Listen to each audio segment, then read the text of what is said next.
निर्मला सीतारमण ने राघव चड्ढा के बयान का अपोज किया राज्यसभा में 14 फरवरी के दिन, जिसमें राघव चड्ढा ने ये बोला कि जो 12 लाख तक की छूट है ये कोई डिडक्शन या एग्जम्पशन नहीं है, ये एक रिबेट है।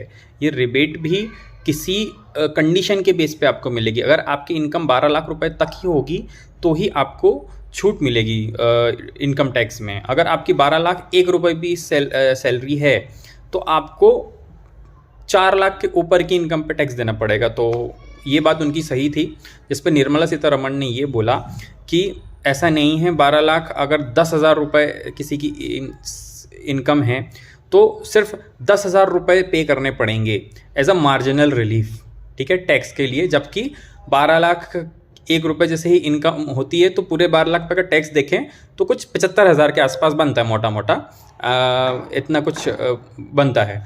बट सिर्फ मार्जिनल रिलीफ के कारण ऐसा होता है कि आपको 75,000 तक अगर कोई इनकम होती है 12 लाख के ऊपर 75,000 तक, तो वो इनकम ही सिर्फ टैक्सेबल होगी।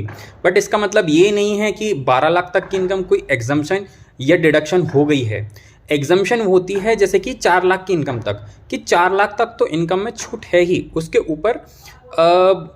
ऊपर अगर 1 रुपये कमाए तो 1 रुपये पर टैक्स लगेगा। बट 12 लाख तक की जो छूट मिली है, जैसे हम छूट समझते हैं, बट वो रिबेट है 87A के अंदर।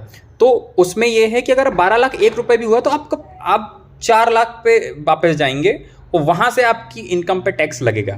यही चीज़ राघव चड्ढा बोलना चाह रहे हैं, क्योंकि सरकार इस चीज़ को ऐसा प्रेजेंट कर रही है, या फिर हमारी फाइनेंस मिनिस्टर ऐसा प्रेजेंट करना चाह रही हैं कि ये तो हमने डिडक्शन ही दे दी है 12 लाख तक की। बट ऐसा नहीं है।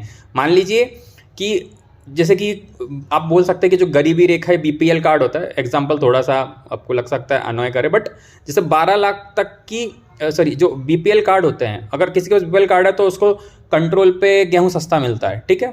तो ये इस टाइप की सब्सिडी है। अगर आपके पास BPL कार्ड नहीं है तो आपको अनाज सस्ता नहीं मिलेगा, ठीक है। तो अगर आपकी 12 लाख तक की इनकम है तो ही आपको 12 लाख तक पे, मतलब आपको इनकम टैक्स में कोई छूट नहीं है, अदरवाइज आपको टैक्स पे करना पड़ेगा।